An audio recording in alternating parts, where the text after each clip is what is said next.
వద్దు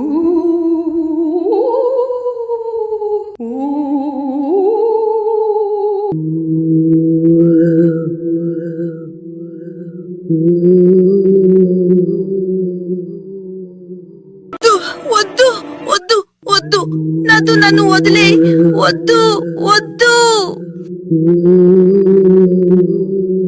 ఏంటి, ఒక శరీరంలో రేడు దెయ్యాలా? మేము నర్తకీ మండలం. లేదు స్వామి, వాణ్ణి చంపకుండా మా ఆత్మలు శాంతిని పొందవు. అయితే మిమ్మల్ని ఇప్పుడే బంధిస్తాను.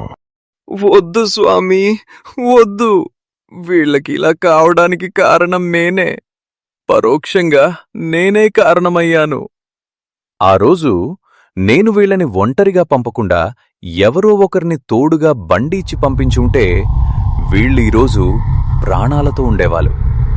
వాళ్ళ చావుకి కారణం నేనే. అమ్మా, నన్ను క్షమించండి. కాని మిమ్మల్ని చంపినవాడు ప్రాణాలతో ఉండడం సరైనది కాదు.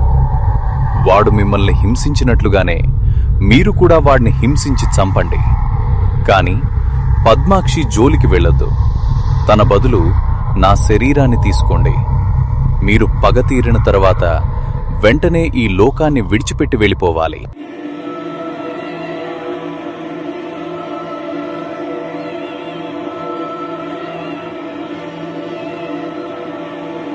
వీరయ్యా, ఎక్కడున్నావ్?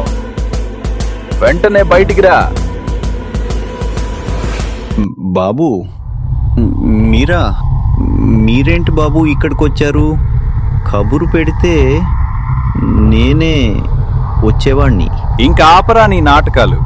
నీలాంటి వాడిని చిత్రహింసలు పెట్టి చంపాలరా. ఏమంటున్నారు బాబు? నువ్వేం చేసావో నీకు తెలీదా? అమాయకులైన ఇద్దరిని హింసించావు కదరా.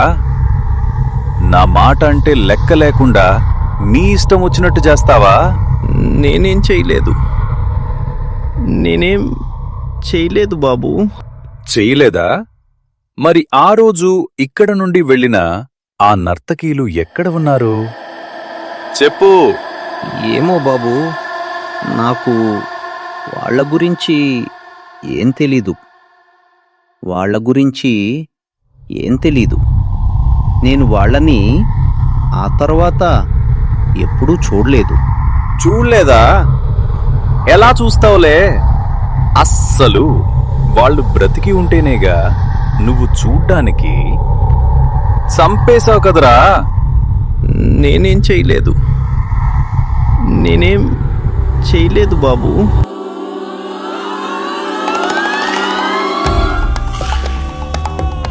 ఎవరు మీరు? నన్నేం చెయ్యొద్దు. ఆ రోజు మేం కూడా నిన్ను ఇలాగే బ్రతిమిలాడాం కదరా.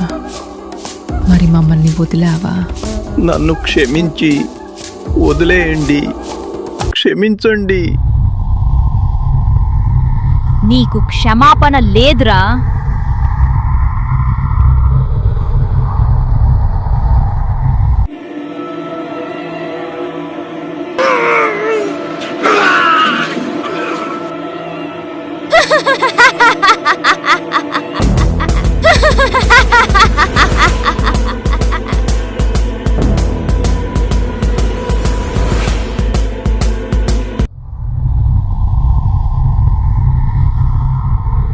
ధన్యవాదాలు యశోదన్ బాబు గారు.